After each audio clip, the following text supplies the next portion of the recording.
إن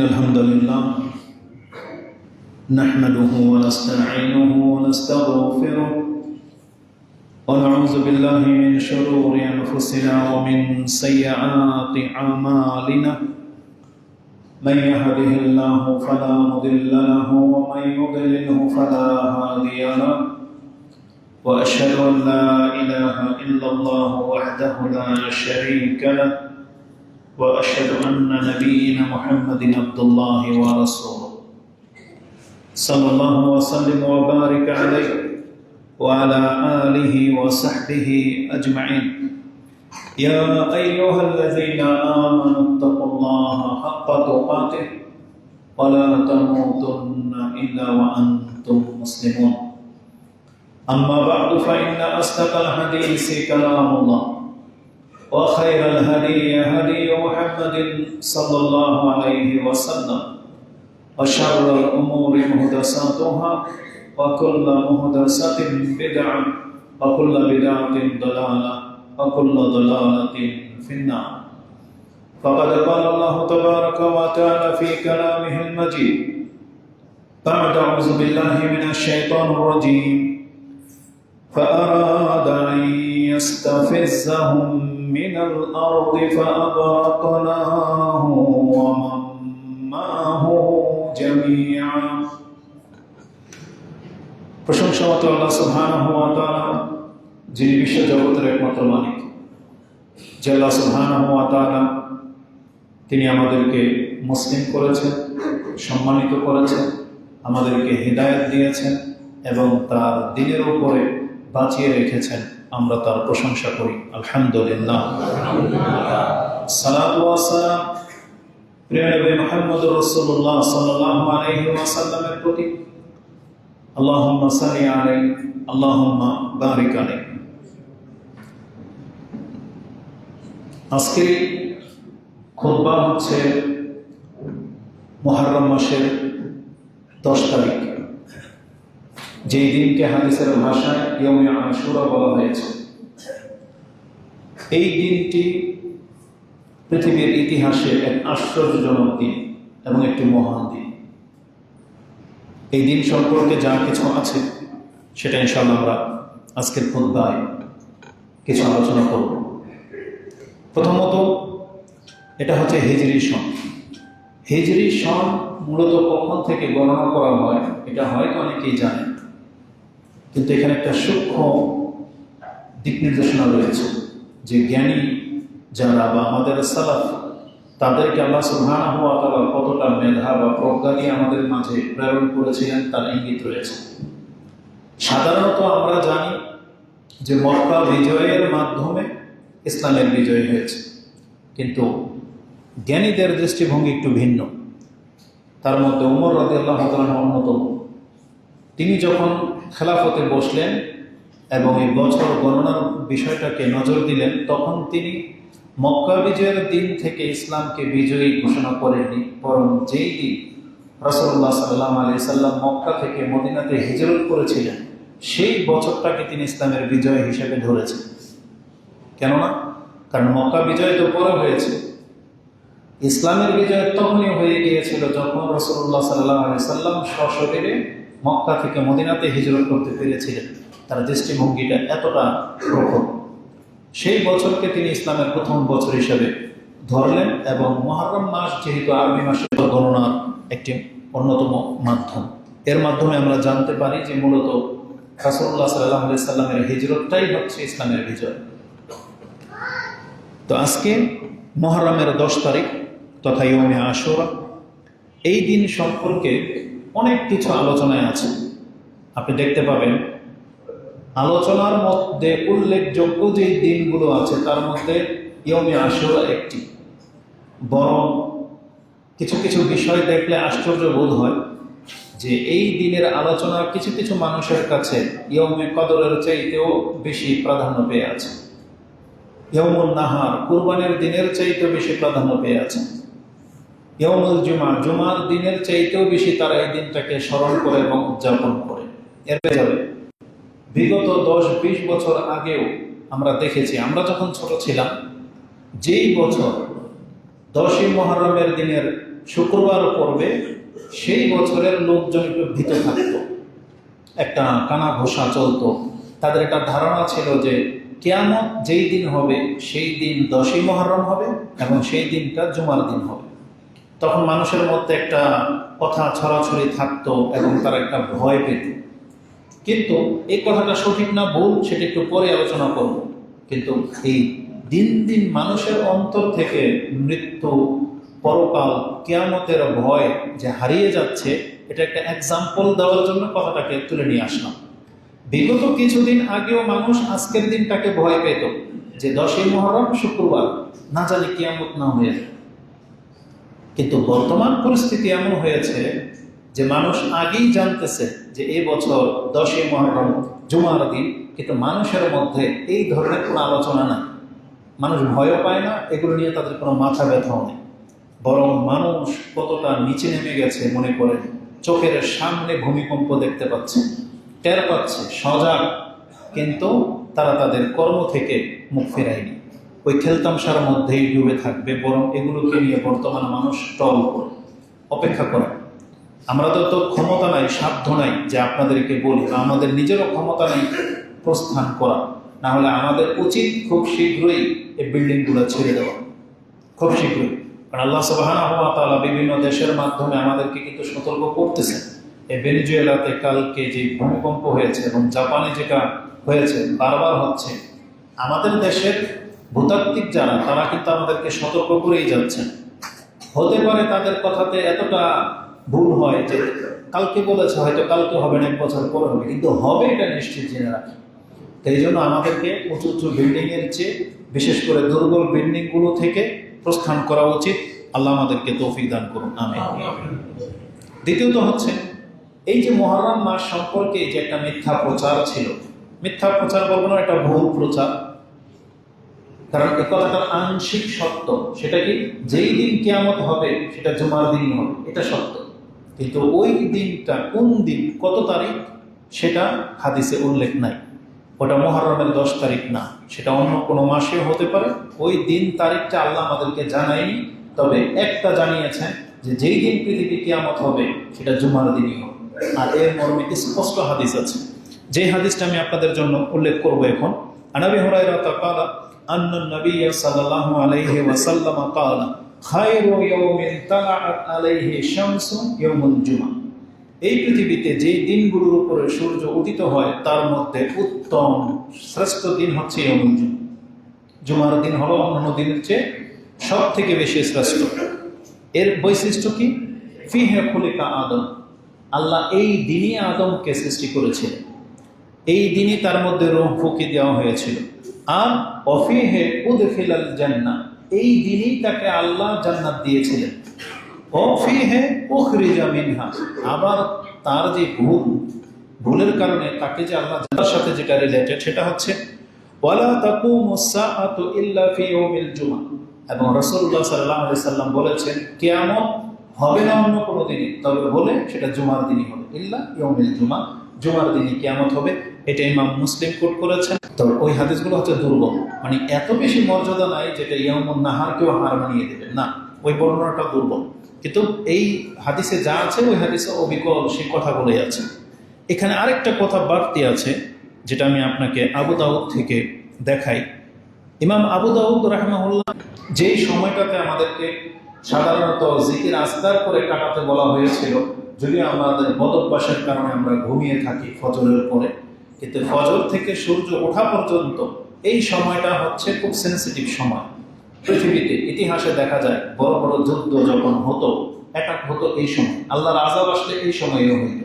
এবং এই সময়টাই কিয়ামত শুরু হবে, পৃথিবীতে যখন কিয়ামত শুরু হবে এই সময়টাতেই হবে। আর এই সময়ের কারণে মানুষ এবং জিন ছাড়া প্রত্যেকটা প্রাণী ভীত থাকে, যদি আমরা তাদের হাল অবস্থা বুঝতে পারি না। এই জন্য সকালবেলা আপনি দেখতে পাবেন 3 ক্যাটাগরির পাখি 3 রকম টাইমে তারা কিচির মিচির করে, আমরা পরখ করে দেখেছি। খুবই আশ্চর্যজনক ব্যাপার। আপনি দেখতে পাবেন, আমি যেটা লক্ষ্য করেছি, দোয়েল পাখি যেটা, ওটা ডাকবে ফজর সেহরির সময়, মানে ফজর হওয়ার আগে। চড়ুই পাখি ডাকে ফজর থেকে ইশরাকের সময় পর্যন্ত। এটা খুবই বিস্ময়কর একটা ব্যাপার, আমি এটা লক্ষ্য করে দেখেছি। তো ইশরাক মানে সূর্য ওঠা আগ পর্যন্ত চড়ুই পাখি আপনার ডাক পাবেন। তো এই পাখিগুলোর ক্যাটাগরিও টাইমের সাথে সেট করা, এটা খুবই বিস্ময়কর। যেটা থেকে বোঝা যাচ্ছে যে রাসূলুল্লাহ সাল্লাল্লাহু আলাইহি সাল্লাম তিনি আব্দুল ইবনে উম্মে মাকতুম এবং বেলাল রাদিয়াল্লাহু তাআলা আনহুকে দুইজনকে দুই টাইমের জন্য মুয়াজ্জিন হিসেবে ফিক্স করেছিলেন, যাতে দুইজনের কণ্ঠ শুনে তারা বুঝতে পারে যে এখন তাহাজ্জুদের সময় আর এখন ফজরের সময়। মানে সুরের পরিবর্তন মাধ্যমে যাতে মানুষ বুঝতে পারে। যেমন আমরা এখন বিভিন্ন রিংটোন সেট আপ করার মাধ্যমে বুঝতে পারি এটা অ্যালার্ম, এটা রিং, বা এটা সিম 1 এটা সিম 2 এর। তো এইভাবে আমরা সেট করে বুঝতে পারি। আল্লাহ সুবহানাহু ওয়া তাআলার সৃষ্টির মাঝেও তিনি পৃথক ব্যবস্থা করে রেখেছেন। তালাকুলি হাল আল মুহিম, এই হাদিসের মধ্যে যেটা জানা যায় যে জুমার দিনের এই সময়টাতে মানুষ ছাড়া বাকি পৃথিবীর সমস্ত প্রাণীগুলো ভীত সন্ত্রস্ত থাকে। যখন সূর্য উঠে যায় তখন তারা স্বস্তি পায় যে না, আজকে কিয়ামত হবে না। কিন্তু মানুষ এমন একটা জাতি যাদেরকে আল্লাহ সুবহানাহু ওয়া তাআলা প্রজ্ঞা দিয়ে সৃষ্টি করেছেন, কিন্তু এই মানুষ পশুর চাইতেও বেশি গাফেল অবস্থায় দুনিয়াতে বর্তমানে বসবাসরত আছে। আল্লাহ আমাদেরকে তাদের থেকে পৃথক করুন, আমিন। তাহলে এই জুমার দিন কিয়ামত হবে এটাই সত্য, কিন্তু সেটা 10ই মুহররম হবে এই কথাটা সঠিক বর্ণনায় আসেনি। তো এইভাবে এই আশুরার দিন সম্পর্কে বহু কথা আছে যেগুলো সঠিক মর্যাদায় পৌঁছেনি, এগুলোকে আমাদেরকে ছাড়তে হবে। আরও কিছু কথা একটু পরে আমরা উল্লেখ করব। এবার আসুন আমরা মূলত এই ইয়াউমুল আশুরা, এই 10 দিনের, এই 10ম দিনের মর্যাদা সম্পর্কে আমরা কিছু জানি। এটা একটা আশ্চর্যজনক দিন, যেটা বলেছি আমার দৃষ্টিভঙ্গি থেকে যেটা আমি দেখতে পাই, এই দিনটা হচ্ছে ইব্রাহিম আলাইহিস সালামের মতো, যেটা গত খুতবা আমরা বলেছি। আপনি কি জানেন যে এই পৃথিবীতে ইব্রাহিম আলাইহিস সালাম হচ্ছেন এমন এক ব্যক্তি যাকে সম্মান করে ইহুদিরা, যাকে সম্মান শ্রদ্ধা করে খ্রিস্টানরা, যাকে সম্মান শ্রদ্ধা করত মক্কার পত্তলিকরা, মক্কার মুশরিকরা, কুরাইশরা, আর যাকে সম্মান করে সমস্ত মুসলিম। তার মানে এই পৃথিবীর মানুষকে যদি 3 ভাগ করা হয়, তাহলে 2 ভাগ মানুষ ইব্রাহিম আলাইহিস সালামকে সম্মান করে। আর মুহাম্মদ রাসূলুল্লাহ সাল্লাল্লাহু আলাইহি সাল্লাম, তার মর্যাদা সব থেকে বেশি, কিন্তু পৃথিবীর মানুষ তাকে মেনে নেয়নি। বরং 10 ভাগ করলে 1 ভাগ মানুষ শুধু মুহাম্মদ সাল্লাল্লাহু আলাইহি সাল্লামকে মেনে নিয়েছে, বাকি 9। যেই দিনকে সম্মান করে ইহুদিরা, যেই দিনটার সম্মান আছে খ্রিস্টানদের কাছে, যেই দিনের সম্মান ছিল মক্কার মুশরিকদের কাছে, ইসলাম নাজিল হওয়ার আগে এই দিনের সিয়াম বাধ্যতামূলক ছিল। আশ্চর্যের ব্যাপার হলো,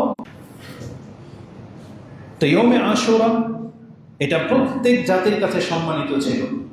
তার মধ্যে ইসলামে এর সম্মানকে কিভাবে বহাল রাখা হয়েছে, যে এই আশুরার দিনের একটি বিশেষ আমল রয়েছে, যেটা আলাইহি ওয়াসাল্লাম আফদালুস সিয়ামে বাদা রমাদান শাহরুল্লাহিল মুহররম, রমজান মাসের পরে মর্যাদার দিক থেকে যেই সিয়ামটা মর্যাদার দিক থেকে প্রাধান্য পাবে, সেটা হচ্ছে আল্লাহর মাস, এই মুহররম মাসের সিয়াম। তার মানে এদিকে ইয়ামে আশুরার দিকে ইঙ্গিত করা হয়েছে। এই হাদিসটি ইমাম মুসলিম কোট করেছেন 2645-এ পেয়ে যাবেন। ইমাম বুখারী এবং মুসলিম কোট করেছেন। বুখারীতে সিয়ামের অধ্যায়ে 2006 এবং মুসলিমে হাদিসটি সিয়ামের অধ্যায়ে 2552-তে রয়েছে। ইবনে আব্বাস রাদিয়াল্লাহু তাআলা আনহুমা قال ما علمت أن رسول الله صلى الله عليه وسلم صام يوما وفي رواية ما رأيت النبي صلى الله عليه وسلم يتحرى صيام يوم فضله على غيره إلا هذا اليوم يوم عاشوراء وهذا الشهر يعني شهر رمضان। আব্দুল্লাহ ইবনে আব্বাস রাদিয়াল্লাহু তাআলা আনহুমা তিনি বলেন, আমি রাসূলুল্লাহ সাল্লাল্লাহু আলাইহি ওয়াসাল্লামের জীবনী থেকে যেটা উপলব্ধি করেছি সেটা হলো, তিনি তো বহু সিয়াম রাখতেন, কারণ অকারণে সোমবার, বৃহস্পতিবার, আরাফার সিয়াম, অমুক সিয়াম, তমুক সিয়াম, এভাবে। কিন্তু যতটা গুরুত্বের সাথে তিনি রমজান মাসকে ফলো করতেন, যতটা গুরুত্বের সাথে তিনি ইয়মে আশুরার দিনকে গুরুত্ব দিতেন, অন্য কোনো দিনকে তিনি এতটা গুরুত্ব দিতেন না। তার মানে কবে রমজান শুরু হবে, কবে মুহররমের 10 তারিখ আসবে, এটাকে তিনি এত সূক্ষ্মভাবে হিসাব করতেন বা স্মরণ রাখতেন বা গুরুত্ব দিতেন, যেটা অন্য কোনো সিয়ামকে এতটা গুরুত্ব তিনি দিতেন না। তার মানে তার এই ভাষাটাই প্রমাণ করে যে মুহররমের এই 10 তারিখের সিয়াম কতটা গুরুত্বপূর্ণ। বরং এমন একটা হাদিস রয়েছে যে রাসূলুল্লাহ সাল্লাল্লাহু আলাইহি ওয়াসাল্লাম যেই বছর তাকে জানানো হয়েছিল যে 10ই মুহররমের সিয়ামের কারণটা কি এবং এর মর্যাদা কি, সেই বছর রাসূলুল্লাহ সাল্লাল্লাহু আলাইহি ওয়াসাল্লাম দিনের বেলায় একজন লোককে নিয়োগ করলেন, মদিনাতে পাঠালেন এবং বললেন, যারা আজকে সকালে সিয়াম অবস্থায় আছে তারা যেন সিয়ামটাকে কন্টিনিউ করে, আর যারা ভোরবেলায় সিয়াম ভঙ্গ করার কোনো কাজ করে ফেলেছে তারা যেন বাকি দিন, মানে আজকের বাকি সময়টা যেন সিয়াম অবস্থায় কাটায়, তার মানে আর যেন পানাহার না করে, এইভাবেই যেন থাকে। তো তার মানে যেই বছর এই দিনের সিয়ামটাকে বাধ্যতামূলক করা হয়েছিল, যদি এটা বাধ্যতামূলক না, আমি শব্দে যেটা বললাম মানে গুরুত্বের সাথে পেশ করা হয়েছিল, সেই দিন থেকে রাসূলুল্লাহ সাল্লাল্লাহু আলাইহি ওয়াসাল্লাম এই সিয়ামকে এত সূক্ষ্মভাবে তিনি গণনা করতেন এবং হিসাব করতেন। তার এই যত্নবান হওয়াটাই প্রমাণ করে যে 10ই মুহররমের সিয়ামের মর্যাদা এত বেশি। এর একটা ফজিলত আছে। অনেক সময় এই যে ভাষাগুলো আপনাকে চিন্তায় একটু দ্বিধায় ফেলে দেবে। যেমন দেখেন, হাদিসের ভাষা হলো রমজানের পরে মুহররমের সিয়ামের মর্যাদা সবচেয়ে বেশি। এটার আরেকটা কারণ আছে, এই মুহররমের এই সিয়াম, রমজান মাসের সিয়াম ফরজ হওয়ার আগে মুহররমের সিয়ামটা আমাদের উপরে ফরজ ছিল। এটা কতটা গুরুত্বপূর্ণ, তাহলে এটা হচ্ছে মুহররমের সিয়ামের মর্যাদা। কিন্তু আপনি ফজিলত দিয়ে যখন কম্পেয়ার করবেন তখন দেখতে পাবেন আরাফার সিয়ামের দিনের 2 বছরের গুনাহ মাফ, কিন্তু মুহররমের সিয়ামের মাত্র 1 বছরের গুনাহ মাফ। তাই বলে যে আরাফার সিয়ামের মর্যাদা বেড়ে যাবে বিষয়টা এমন না। সম্মান এক জায়গায়, আর কোনো কাজে নেকি বেশি হওয়া সেটা আরেক বিষয়, সেটা হচ্ছে খাস একটা অপশন। কিন্তু মর্যাদার দিক থেকে মুহররমের সিয়াম প্রাধান্য পেয়ে যাবে, যেটা হাদিসের ভাষাগুলোতে এইভাবে আসছে। ফজিলতের দিক থেকে রাসূলুল্লাহ সাল্লাল্লাহু আলাইহি ওয়াসাল্লামকে জিজ্ঞাসা করা হয়েছে ইয়মে আশুরার আজকের দিনের সিয়াম সম্পর্কে। আন্না রাসূলুল্লাহ আইয়ুকাফিরা সানাতাল্লাতি ক্বাবলা, আমি আল্লাহর কাছে আশাবাদী যে এই একটা সিয়ামের মাধ্যমে আল্লাহ তার অতীতের 1 বছরের পাপগুলোকে মাফ করে দিবেন। ওয়া ফি রিওয়ায়াতিন ইউকাফিরু সানাতাল মাদিয়া, যেই বছরটা অতীত হয়ে গেছে, তার মানে 1447 হিজরি, এই বছরের পাপকে আল্লাহ মাফ করে দিবেন এই আজকের এই একটা সিয়ামের মাধ্যমে। এটা ইমাম মুসলিম কোট করেছেন। 2000 মুহররমের সিয়াম মূলত একটি, দুইটা কিভাবে হলো এটা একটু বর্ণনা করি। ইবনে আব্বাস রাদিয়াল্লাহু তাআলা আনহুমা তিনি বলেন,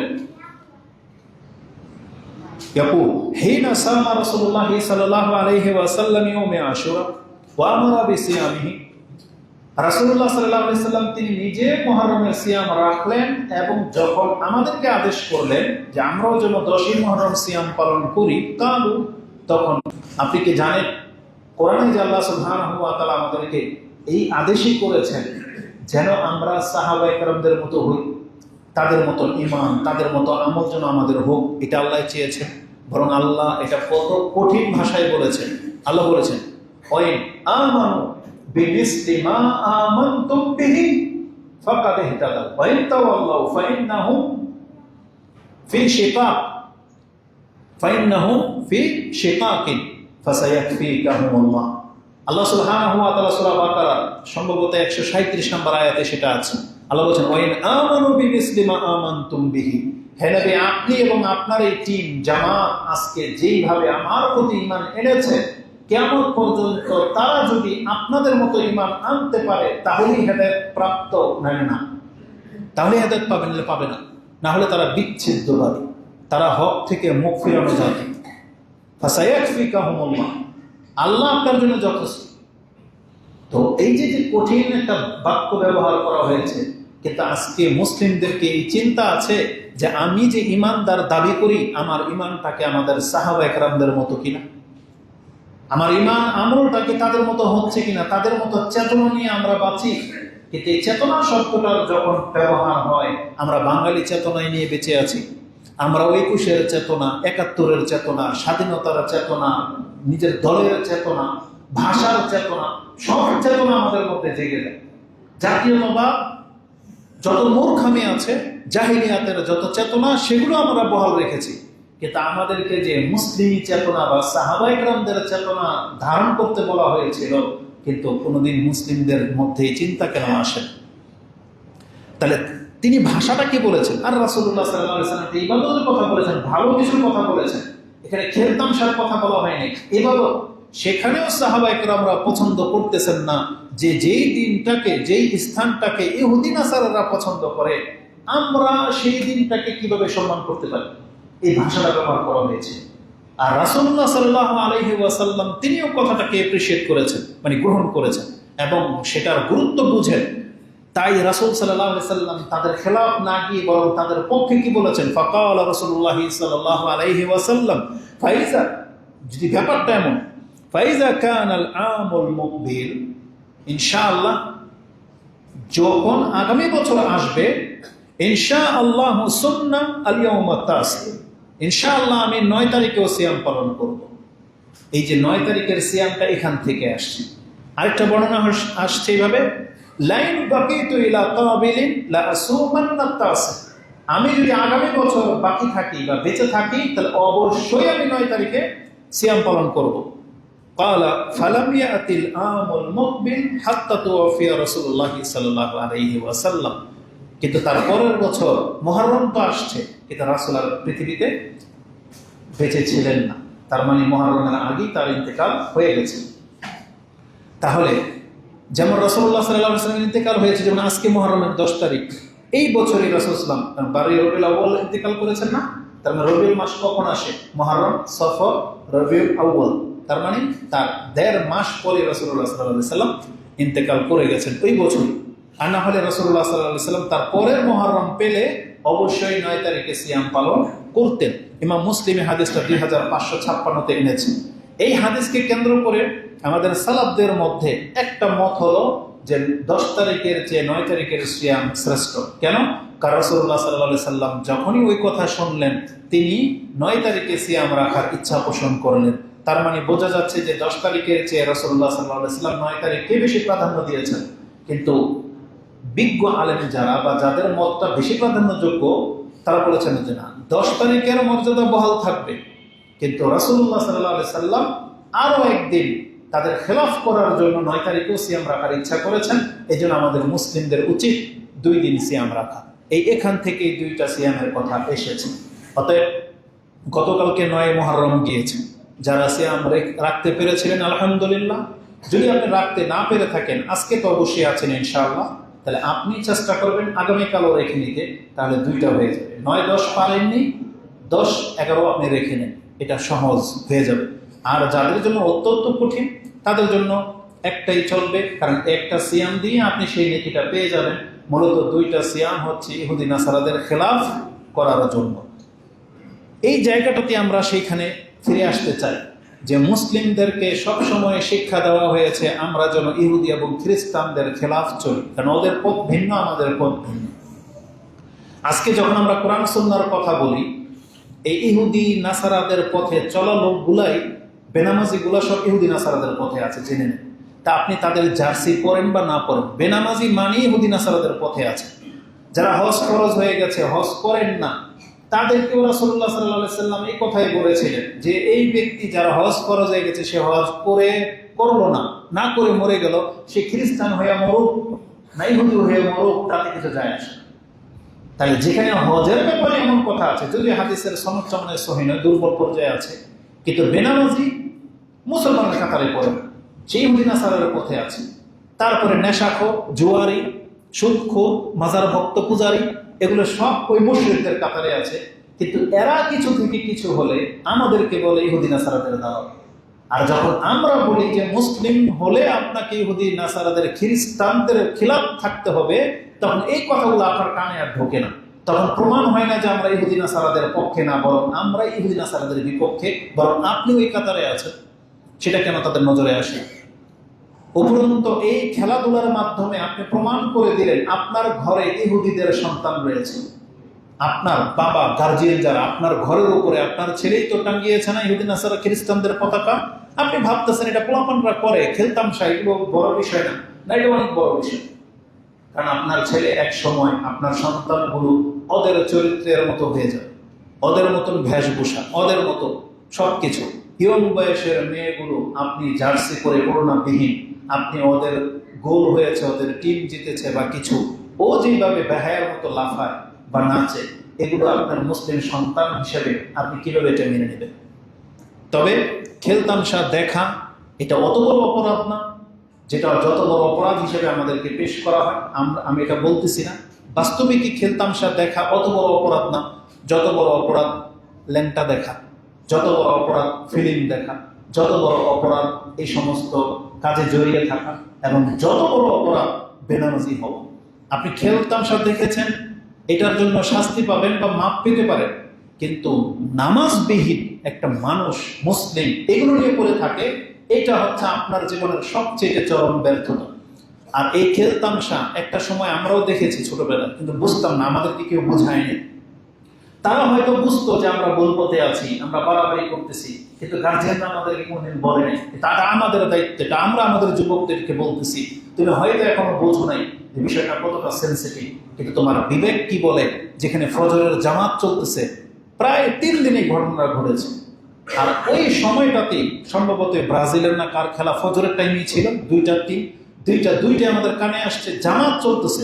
হানাফিদের আজান তো একটু পরে হয়, আমরা জামাত পড়তেছি, প্রথম রাকাত শেষ, এখান দিয়ে হানাফি আরেক মসজিদে আজান হচ্ছে, কারণ তাদের আজান তো টাইম টেবিল নেই, ওই 4:45 থেকে শুরু হয়, কটা থেকে, এখন তো 4টা থেকে শুরু হয়, একবারে 4:30 পর্যন্ত আজান চলতেই থাকে। আল্লাহ ভালো জানে যে এদের এই সিয়াম কবুল হবে কি হবে, কারণ জাতিটাকে গুমরা করে রেখে দিয়েছে। তো কথা হচ্ছে যে এক রাকাত শেষ হয়েছে, হই করে একটা শব্দ শুনতে পেলাম, মানিটা কি, বলো যে খেলা চলতেছে।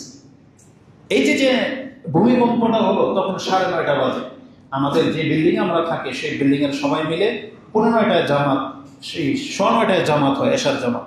নামাজ শেষ হয়েছে মাত্র, বসে আছি, সালাম ফিরিয়ে 9:30 বাজে তখন ভূমিকম্পটা হলো, টের পাচ্ছি 6 তলার উপরে, নামার কোনো অপশন নেই, শুধু একটু দোয়া করার মতো অপশন আছে। এখন মনে হচ্ছে যে এখন যদি মরে যায় আমাদের বাঁচানোর কেউ নেই, তাই না? ঠিক ওই সময় আরেকটা জাতি ওখানে নিচে খেলার মঞ্চে মাত্র হয়তো টিম মাঠে নেমেছে, হই করে চিল্লান দিয়ে উঠেছে। তার মানে 1 মিনিটের ব্যাপার মাত্র। এই ভূমিকম্পটা যদি ভেনিজুয়েলার এই ভূমিকম্পের মতো হতো, তাহলে আপনার এই চিৎকারটা সেটা আত্মচিৎকার হইতো, খুশির চিৎকার হইতো, যখন তখন হইতে পারে। তখন আলহামদুলিল্লাহ একটা ফিল হয়েছে।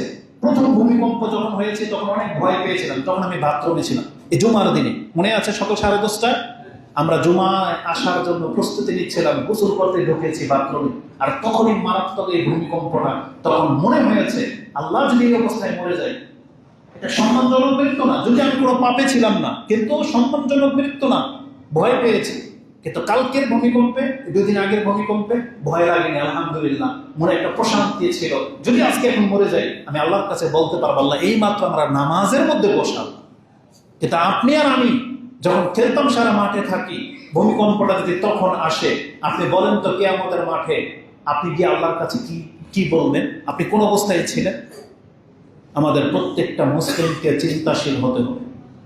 আমাদের অন্তর থেকে পরকালের ভয়, আল্লাহর কাছে দাঁড়ানো, বিচার, এগুলো সব আমাদের অন্তর থেকে গাফিল হয়ে গেছে।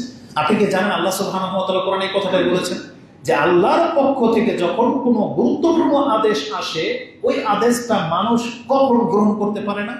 যখন তারা খেলতামশায় লিপ্ত থাকে। এটা আল্লাহ বাচ্চাদের সাথে তুলনা করেছে। এখন তো আমাকে মার খাইতে হবে, তখন দেখবেন ও কান্না করে, কিন্তু খেলতামশার সময় ওর এই অনুভূতিটাই হয় না। এটা আল্লাহ সুবহানাহু ওয়া তাআলা বলেছেন,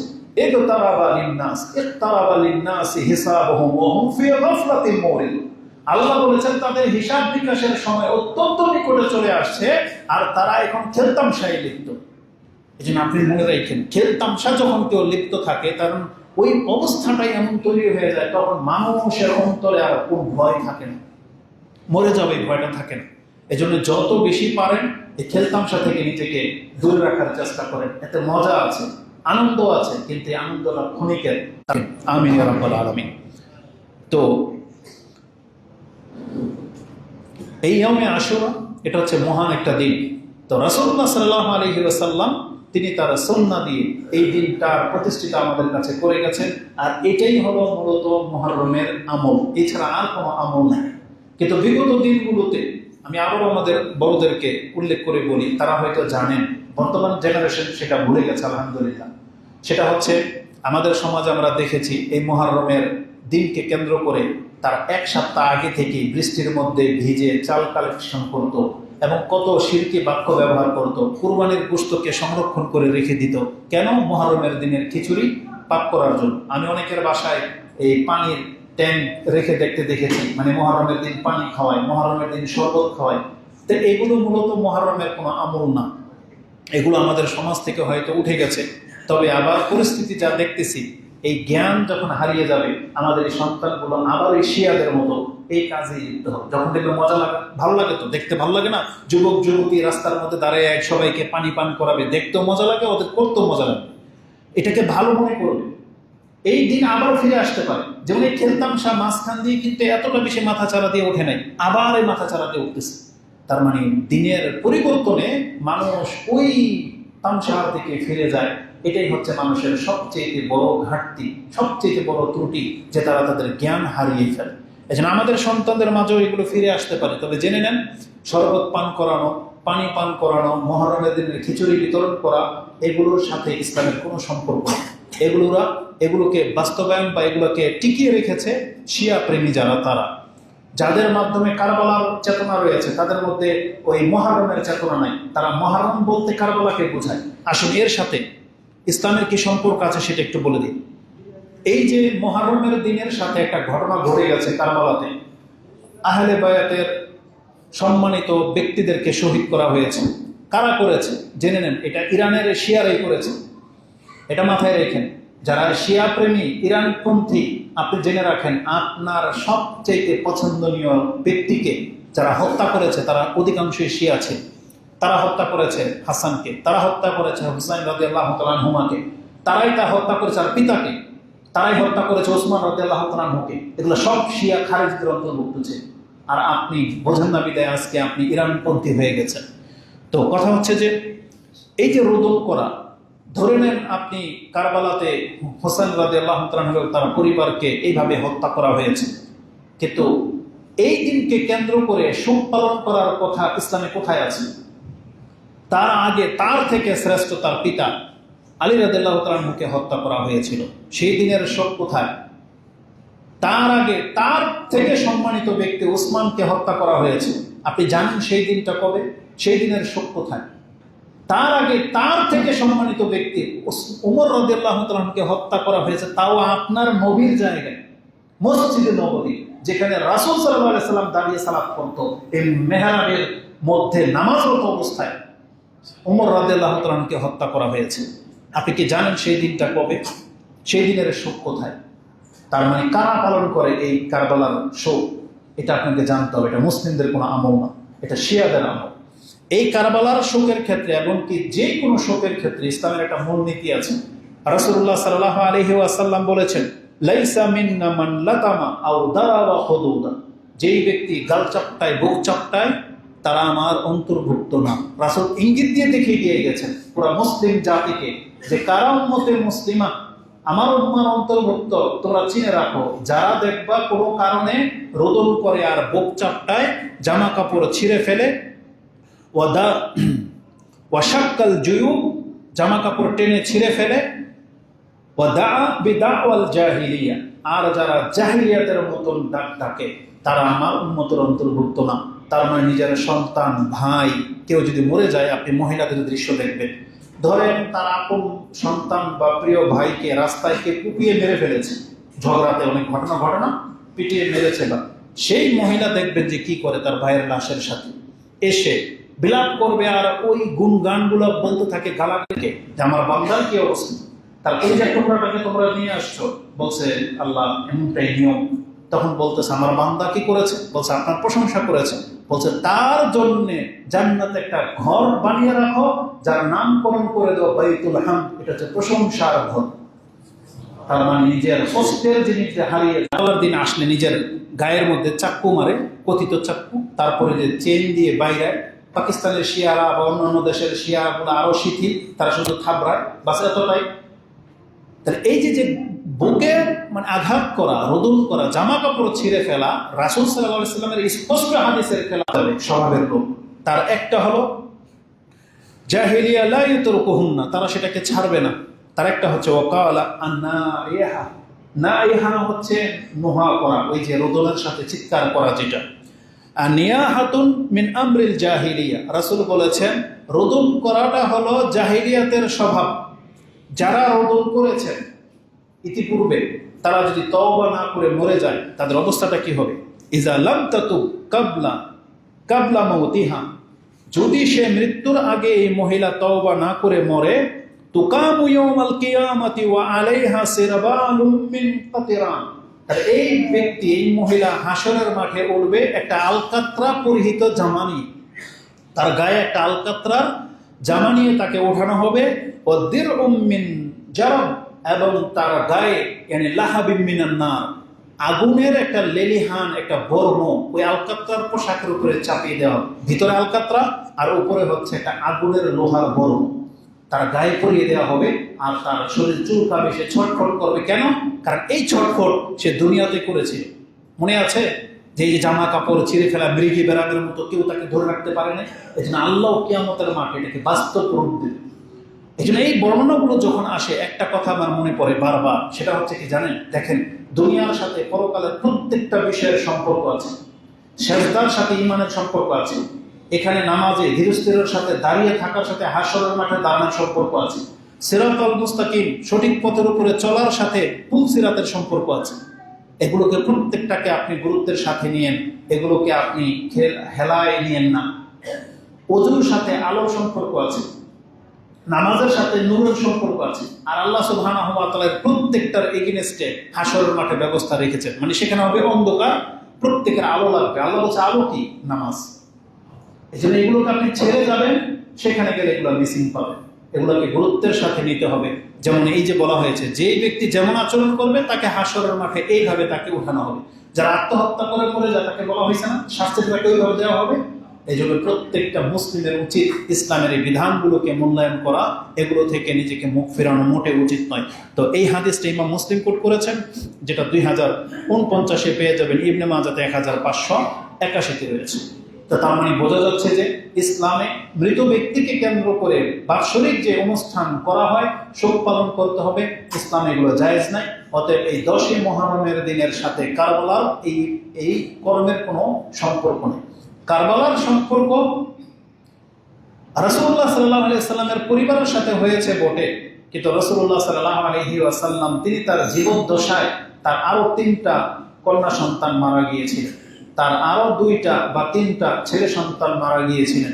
রাসূলুল্লাহ সাল্লাল্লাহু আলাইহি ওয়াসাল্লাম যদি তাদের শোকের কারণে বছরে কোনো কিছু উদযাপন করতেন, তাহলে হাসান হোসাইন রাদিয়াল্লাহু তাআলা আনহুমার শোকেও আমরা কিছু না কিছু করতাম। কিন্তু রাসূলুল্লাহ সাল্লাল্লাহু আলাইহি ওয়াসাল্লাম তার জীবদ্দশায় করে যাননি।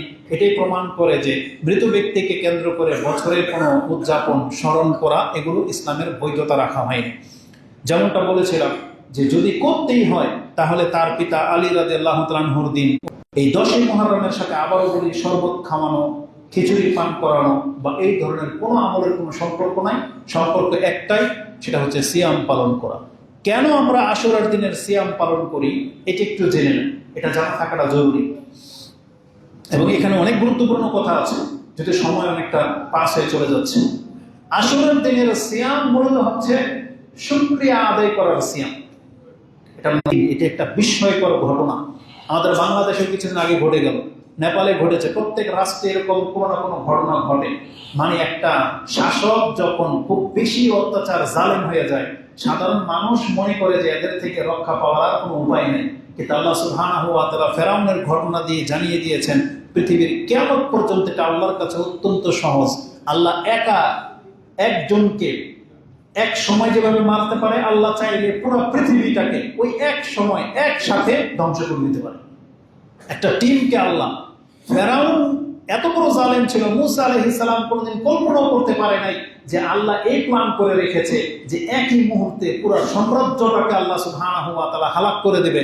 এটা মুসা আলাইহিস সালামের কল্পনা তো কোনোদিন ছিল না, কিন্তু আল্লাহ সুবহানাহু ওয়া তাআলা কত সূক্ষ্মভাবে এটা করেছে চিন্তা করা যায়। ফেরাউনের মাথায় কি ঢুকেছে যে আমার পুরো সাম্রাজ্য সহ একবারে আমাকে চান্সে মেরে ফেলা হবে? আমাদের দেশের রাষ্ট্রগুলো তারা জালেম ছিল না কি ছিল সবাই জানে, কিন্তু আমাদের মাথায় আসে নাই যে এইভাবেও কোনো বিপ্লব ঘটতে পারে, একটা পুরা টিম উদা হয়ে যেতে পারে একদিনের মধ্যে, তাদের নাম বন্ধু পর্যন্ত মিটে যাবে, বাড়ি ঘরগুলো পর্যন্ত ভেঙে দেওয়া হবে।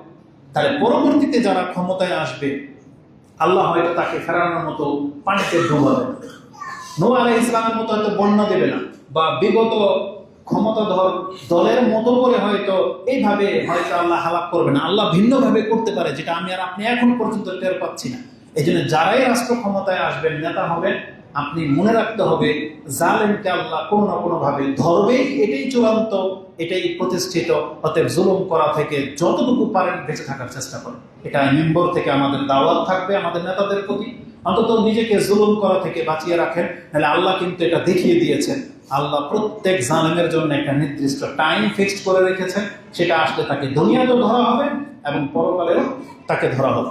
এই মূসা আলাইহিস সালামের ঘটনাতে যেটা ঘটেছিল, এই 10 মুহররমের দিন মূসা আলাইহিস সালামের মাধ্যমে আল্লাহ ফেরাউনকে এক এক করে 9টা মুজিজা দেখাইছে। 9টা আলাকাদ আতাইনা মূসা 9 আয়াতিন বাইয়িনাত, যেটা আল্লাহ সুবহানাহু ওয়া তাআলা সূরা বনী ইসরাঈল 17 নম্বর সূরার আপনি সম্ভবত 100 পরে গিয়ে পাবেন যে আমি মূসা আলাইহিস সালামের কাছে বা মাধ্যমে ফেরাউনের কাছে 9টা নিদর্শন পেশ করেছিলাম। ফাসআল বনী ইসরাঈল, আপনি জিজ্ঞেস করেন বনী ইসরাঈলদেরকে। যখন এগুলো আসছে তখন এই ফেরাউন কি বলেছিল?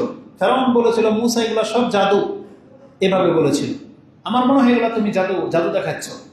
তখন আল্লাহ সুবহানাহু ওয়া তাআলা যখন মূসা আলাইহিস সালামকে কায়েম রাখলেন এবং ফেরাউন তখন কি উদ্যত নিয়েছিল সেই আয়াতটাই শুধু আমি উল্লেখ করে এখানে বলেছেন, ফাআরাদা আইয়াস্তাফিজ্জাহুম মিনাল আরদ।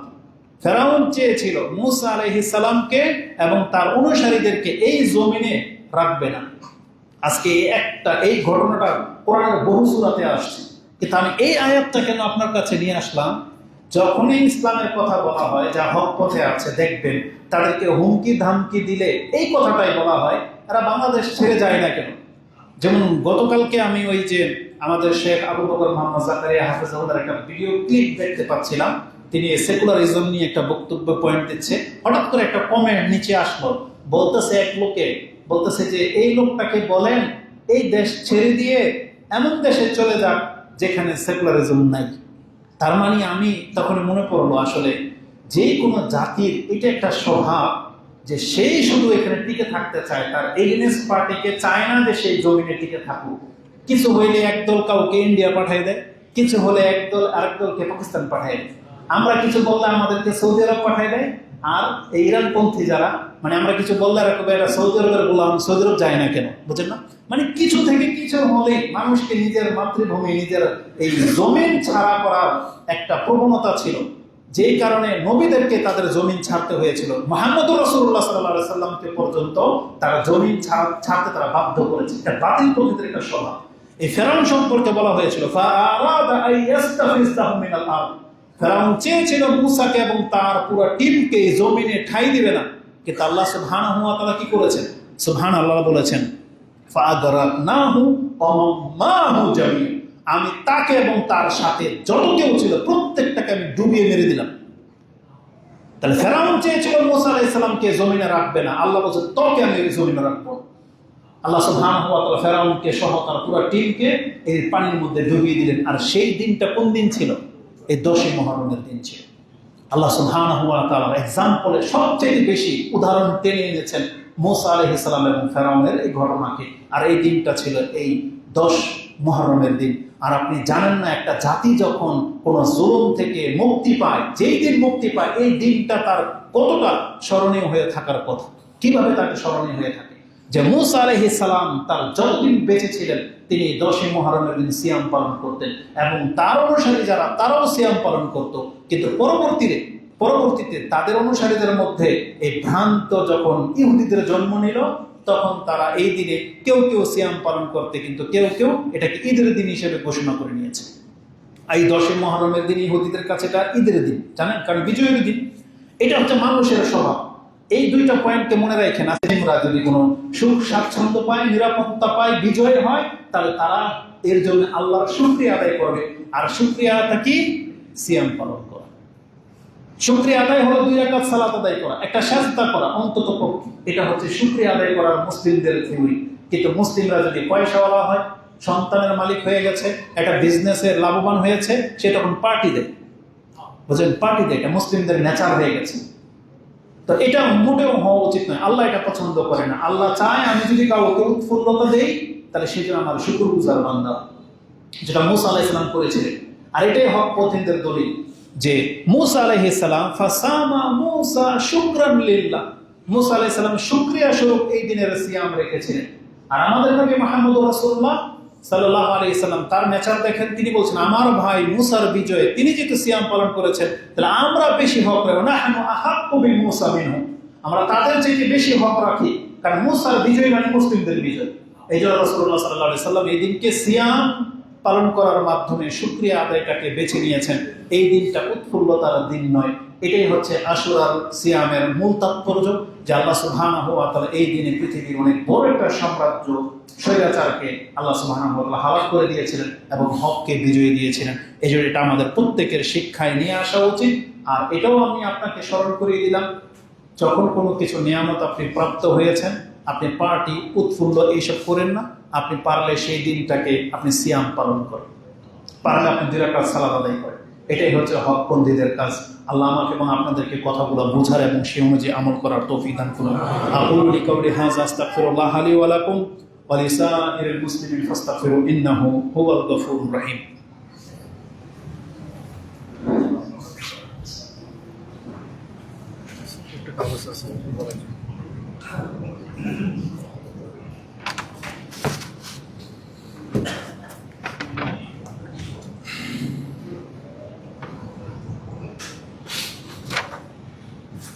আলহামদুলিল্লাহি রাব্বিল আলামিন, ওয়াসসালাতু ওয়াসসালামু আলা আশরাফিল আমবিয়াই ওয়াল মুরসালিন নবিয়িনা মুহাম্মাদিন ওয়া আলা আলিহি ওয়া সাহবিহি আজমাইন ওয়া বাদ।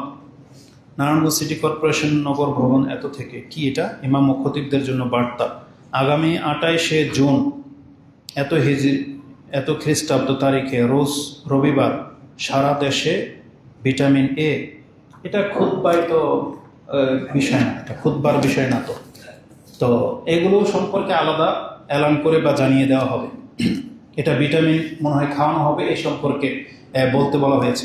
আমি মনে করি এই ধরনের সরকারের পক্ষ থেকেও যদি দেওয়া হয়, এটা মিম্বরে কোনো দিন দিবেন না, খুতবার সাথে কোনো সম্পর্ক না। বরং দুনিয়াবী বিষয়গুলা এটা মসজিদে হওয়াই উচিত না। এই যে মাইক চালানো, ঘোষণা করা হয় ভিটামিন খাওয়ানো হবে, টিকা দেওয়া হবে, অমুক হারাই গেছে, গরু চুরি হয়ে গেছে, এগুলোর জন্য মসজিদের মাইক না। এটা আপনাদের হীনতা যে এগুলো মসজিদের মাইকে ব্যবহার করে। কারণ জোর যার মূল্য তার কথায় আছে না, দুনিয়াতে ক্ষমতা আছে খাটিয়ে নিলেন, কিন্তু এগুলো কি মিম্বরে এলান করার জিনিস? এটা হচ্ছে স্বাস্থ্যসম্মত বিষয়। সেটা নগরের ঘর থাকতে পারে, ক্লাব থেকে হতে পারে। এটা